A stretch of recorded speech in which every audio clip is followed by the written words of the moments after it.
my house rules set of videos. The Belgian Congo. A more accurate representation for this colonial territory in World War II would be juxtaposition. There will be a link to a PDF for my Belgian Congo rules. There's a large print card image, 3.5 inches by 5 inches, that you can print out for both Germany and the UK card decks.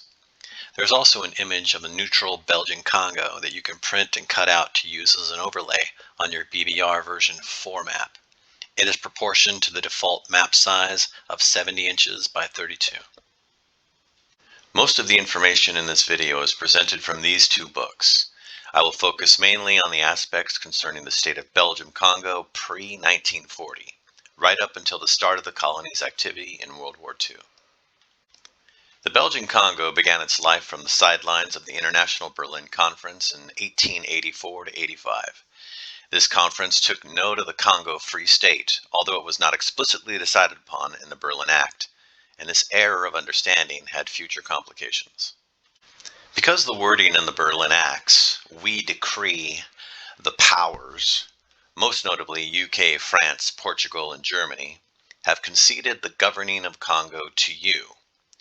The we are in control of the Congo is a very short step and is argued in these books as being implied. Not only was the overall rulership of Congo not clearly defined with the Berlin Act, all of the same countries were vying for actual control. These new Congo borders, combined with Belgium's governorship, along with the King Leopold II's tireless pursuit of the Nile Dream, caused many tensions between these controlling powers. There were tensions with Portugal's Angola that claimed historical rights to the mouth of the Congo, which was the Congo's only ocean access. There were tensions with France's northern Central African colonies, territorial disputes that had violent resolutions. Also, in dealing with the French, the Congo Free State encouraged French enterprises such as the Marchand Mission, which was a major French attempt during the great period of colonial expansion to link colonial territories across the breadth of Africa. The Free Congo State again found itself at the precipice of war with Great Britain. There were tensions with Great Britain. The Congo Free State established a presence in Katanga, the southern Congo province. This beat Great Britain's attempt to gain control of that area for themselves. The Congo's transient colonial borders with France, Portugal, Great Britain was a constant and ongoing problem for Belgium. For decades, the imperial powers continued to call into question the spatial delimitations of their respective empires. The exact outlines of borders, often vague and sometimes contested, were the subject of numerous adjustments. Quid pro quo practices, offensive pseudo-military actions, and all sorts of territorial bargaining formed the web of colonial domination in Africa, all the way up until the end of World War II. I want to point out a BBR map disparity with regards to the Belgian Congo and its borders. Lake Tanganyika only extends as a border between Congo and Tanganyika, where the BBR map extends it across the entirety of its eastern border. Also, the Belgian Congo has direct borders with French Equatorial Territory to its north, the Anglo-Egypt Sudan to its north-northeast, and Uganda to its east-northeast. The BBR version map has been the only game map presented up to this point. Changes are also easily seen when compared to the out-of-box territory borders. Finally, I want to display the time period accurate African map, which shows the correct borders. This includes the proper borders of the northeastern borders. It includes Uganda, and then there's French Somaliland to the far east, which existed between 1884 and 1967. Let's go back to Belgium and Europe. In World War I, 1914, Germany invaded a very neutral Belgium on their way to Paris as part of the Schlieffen Plan. The Belgian army's resistance held on for nearly a month, even though the Reich's army was 10 times larger in size. Belgian troops clung to a tiny fraction of their national territory in West Flanders. During this time in the Belgian Congo in 1914, Force Publique, the Belgian colonial army in Congo, was the most experienced fighting force Belgium had. Belgium fought alongside the Allied forces, starting with the campaign through Cameroon in Central Africa, but their main theater for war became Abyssinia and Eastern Africa. Belgium, after World War I, aligned themselves with the French, but in 1936 they returned back to their strict neutrality. The Belgians hoped to stay out of any future conflict or war. However, in September of 1939, Germany used a series of lightning campaigns to invade and conquer Poland. The invasion caused Great Britain and France to declare war on Germany. All the way to the end of the 1930s, Belgium attempted to remain outside the impending global conflict. But despite its policy of independence, the country was once again dragged into war on the 10th of May, 1940. And they were overcome by the German lightning attack in only 18 days. On the eve of the conflict, King Leopold III probed Great Britain and France on the subject of the Congo's autonomy, neutrality, and territorial integrity during a possible future peace settlement with Germany. Neville Chamberlain of the United Kingdom and Paul Renault of France both refused to grant this guarantee because of their respective countries' designs for Congo as one of their own colonies and the value it represented to their war efforts. In retreat, the Belgian government found itself inside the depths of France. In addition to this military defeat, there was a major political crisis. King Leopold III and the Belgian ministers disagreed on the attitude they should adopt towards the Nazi victory. The king considered the German victory definitive and felt that fighting should therefore cease. Also, Great Britain and France were not considered allies to the Belgian elite. The king's perspective was that looking for sanctuary and continuing the war was counterproductive and would bring about needless deaths to the Belgian people. The governing ministers, however, wanted to continue the war alongside the French and British. At the beginning of the war, the British left no doubt as to their intentions. They were not going to allow the Congo to fall into German hands. Their limitation was that they didn't have enough military locally to take over the colony by force. France also had designs on the Congo even before the start of hostilities. And then when Belgian armies led by King Leopold III surrendered on the 28th of May in 1940, the French Prime Minister Paul Renault put plans into motion to seize control of the Congo's acting capital, the city of Leopoldville. Their inability to have enough troops on the ground was due to Vichy and Free French political infighting happening within their African colonies. French Equatorial Africa was the only African territory to stay loyal to French General Charles de Gaulle. All other territories moved to support Vichy France. And even Vichy France, speculating on the possible dismemberment of Belgium, wanted to establish a Franco-German entity in Africa at the cost of Belgian Congo. Germany was also concerned about the Belgian colony. The Reich wanted back what was stolen from them when they were forced to sign the Treaty of Versailles at the end of World War I. Tanganyika, the German East Africa, was a German province prior to World War I. Its return, combined with the Congo, was part of the idea of a great Deutsche Mittelafrika. It was far from clear whether Congo would fall into the hands of the Axis or the Allies. During this part of the war, Belgium attempted to run the political line of neutrality with all of the international players, while those same players were threatening outright hostile takeover of the Congo. The Congo's future was being decided in Europe by a delicate balancing act. The Belgian ministers wanted to continue to fight against the Germans, but the king's supporters held the belief that Belgium as a whole had already surrendered to the German Reich. It only got worse for the pro-Allied side, as Belgian ministers were in despair on June 1940 when France surrendered. Those that wanted to abandon the fight thought of returning to Belgium and accepting German occupation.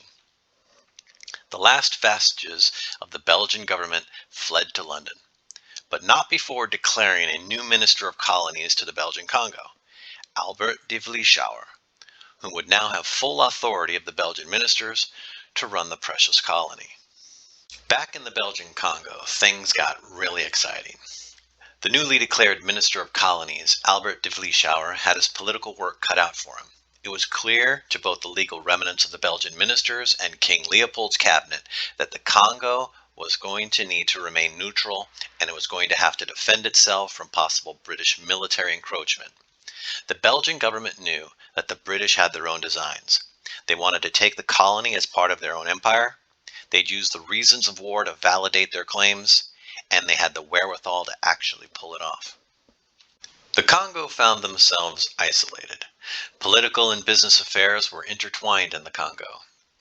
In June of 1940, business leaders of the Congolese private companies that were part of Belgium's Société Générale met with the newly authoritative Minister of Colonies, Albert de Vleeschouwer. He urged them to move their money holdings of their companies to Portugal, Britain, Canada, or the United States. They refused to do this. Keeping their stocks in Belgian bank was a financial calculation. They stated in general terms that we will need to return to Belgium in agreement with the occupying forces, aka the Germans. The rich merchants of the Congo preferred to deal with Belgium's German government and feared substantial financial ramifications if they did not. In occupied Belgium, some were already thinking of an agreement with the Nazi authorities concerning the Congo to keep it in Belgian control. In their opinion, Belgium risked losing its colony if the Congo were to rise up against the Germans, who at that time seemed certain of complete victory. The Congo was a sizable stake for the Allies. Because of the neutrality of the Belgian colony, or any connection with the Axis forces, would allow German access to this gigantic reservoir of natural riches. If Belgium and the Congo were to side with the Germans, then Britain would likely take control of the Congo and Belgians would lose their precious colony forever. The Belgian Congo faced the same dilemma as the French colonies. It was going to have to choose a side, Allies or Axis. From the beginning of the conflict, the Congo faced a complex situation. First, it was particularly difficult to know exactly what was happening in Europe. Furthermore, Belgian colonial society was overrun with many movements. Neutralists that wanted the Congo to stay neutral and out of the war. Royalists that wanted the Congo to stay neutral and accept German occupation as a temporary measure. And this was backed by the large companies such as the Union Miners and the Haute-Katanga region, who were more sympathetic towards their Belgian capital and their money. Independents that wanted the Congo to declare themselves their own sovereign state. The staff of the Congolese military Force Publique recommended declaring neutrality and independence for the Congo, to remove the multi-sided confusing messages from the broken Belgian ministers and the king, and to be an independent country and control its own future. There were the pro-British groups that wanted Congo to pursue the fight with the British against hostile Germany for both king and country. And then the pro-Germany groups that wanted to join Germany for the promise of a Belgian Congo's autonomy. It wasn't until June 1940 that the Governor-General of Belgian Congo, Pierre Ryckman, with the backing of the Minister of Colonies, Albert de Vleeschouwer, relayed news to London that the local authorities in the Belgian Congo supported the British war effort, and therefore the Belgian Congo should be regarded as an Allied territory. This was an attempt to force the situation into a direction preferred by both Ryckman and Vleeschouwer. These developments, not surprisingly, were poorly received by the German authorities, along with the many Belgian elements that did not agree with this view. Both the Minister of Colonies and the Governor-General had overstepped their bounds in committing the Congo to their own personal action. In meetings between the leader of the Association des Intérêts Coloniaux Belges, the German authorities threatened the large Belgian companies with sanctions and freezing of sizable bank assets. Meanwhile, the Leopoldist circles in Brussels were also opposed to the Congo's commitment to fight against the Nazis. In a conversation with Militärbevelhaber General Alexander von Falkenhausen, King Leopold III expressed his discontent with the Governor-General's position. According to the king, the Congo had to remain neutral. There were two more problems for Belgian Congo. One was that the largest consensus of the different political entanglements was that Belgium did not want to be part of any direct act against Germany. The second was the fact that Belgium and Italy were not at war. The Allies wanted Congolese forces to help in British Somaliland against the Italians. For the Belgians, this would give the Italian forces rationale to attack and invade Congo, yet another threat that would remove Congo as a Belgian colony. As of 1940, the situation of the Congo had not yet been resolved. It wasn't until the 19th of November 1940, after an Italian airman had bombarded the United Kingdom from the Belgian territory, that the fractured Belgian government in London acknowledged a state of war between Belgium and Italy. Back in the Congo, the Congolese colonial troops under the authority of the Minister of Colonies Albert Fleischauer and the Governor General of Belgian Congo Pierre Reichmann were launched into military operations in Africa against the Italians. The Congo's commitment to the British and Free French began in earnest, but even then, any military action was to be restricted to only Italian forces. The Congo should not start out Axis and Allies in 1940 as an allied territory to the United Kingdom. It was clearly a neutral territory and had stayed that way up until the end of 1940. At any point in 1940 or later, the Congo's allegiances could have gone in any number of different directions. Could have declared themselves an autonomous nation with self-rule, likely to remain neutral. Force publique Congolese forces would be hard-pressed to defend their territory. Monetary assets would have likely been frozen by the German control of the Belgian banks, where many of the Congolese largest manufacturing and mining companies held a bulk of their funds.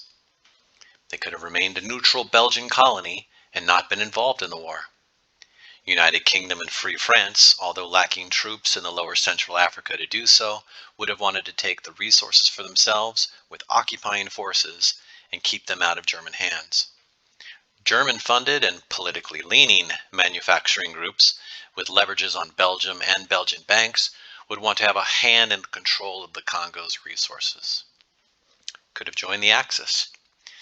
United Kingdom and Free France, although lacking troops in the lower Central Africa to do so, would have wanted to take resources for themselves with occupying forces and keep them out of the German hands. Congolese forces would support Italy in the Horn of Africa. Germany would have full control over all Congolese resources. Could have joined the Allies. Germany would have frozen Congolese monetary assets. Vichy France invasion of northern section of Congo to include Leopoldsville, although they did lack the forces to actually do so. Italian forces out of Kenya moving in to secure the rich resources for themselves. In my house rules, I like the Belgian Congo to be a diplomatic battle. It's between Germany and the United Kingdom. The diplomatic contest is usually settled on round 2, 3, or 4. I start this on the United Kingdom's first turn because both the Minister of Colonies and the Governor General of Congo were using their political positions and influence to try to push Congo towards a pro-British stance. Now, Germany can roll for diplomacy starting on its second turn. The consensus with most of the different Belgian political elements, they agreed that the idea was to remain friendly with Germany. And Germany also had internal connections with the large Congolese businesses, and that directly gave them an upper hand inside of Congo on the ground.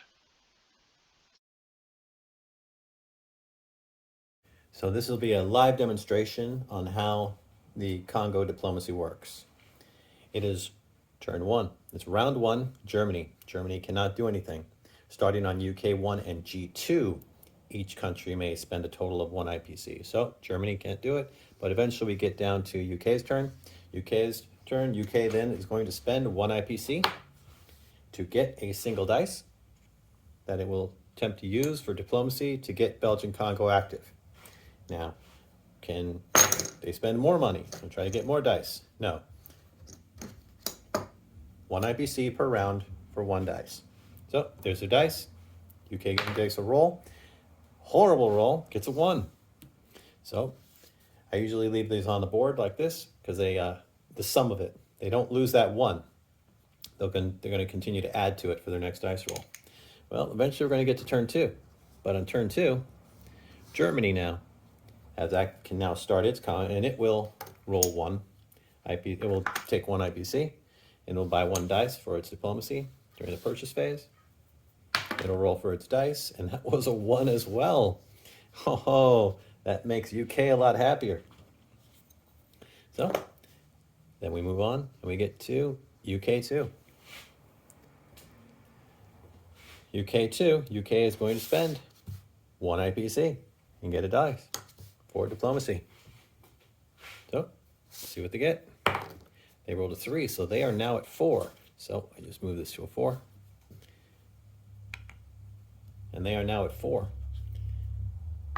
So we do it again. Go on to turn 3. We're now at turn 3. This is Germany's second chance. Germany will buy a die. So Germany buys a die for 1 IPC. Rolls a 1. Ouch. We'll move that to a 2. Put that back up. UK is so happy. Down to UK's turn. UK spends an IPC on their purchase units phase. And then we'll have their diplomacy. They rolled a 2. They got a 6. Oh my God. They are at 6. They are 1 short. Each country keeps the sum of all of their rolls. The first country to 7 or more is going to activate the Congo. Wow, got to turn 3. Usually it happens in turn 2 and 3. Usually it happens at 3. And right there at the end of 3. So that's pretty cool. So we're going to get right on to turn 4. And of course, Germany's starting to turn. Guess what? Germany's going for it. You're like, oh, I got a shot here. I need to roll a 6, though. Okay, he didn't get it. So he's going to end up with 4. Still do it because it has happened before where UK just did not spend the money in the end. Then on UK's turn 4, UK comes in and by default they're going to roll something. So that's going to end up being a 10 for them. They're going to get it. So what happens is it activates. On the non-combat movement of the turn, if it was Germany, it would activate on Germany. If it's UK, since it's UK, it activates on UK's turn. So UK is going to, on their non-combat, it's going to become active. So they're going to collect that 2 IPCs this turn. And they're going to get the Force Publique, which is 2 infantry units, which are going to activate on their turn. And that's it. That's how it's working. The same thing would have happened had Germany won it. On their turn, on their non-combat, it would have activated Germany, and Germany would have got the Force Publique units. And that's how it works.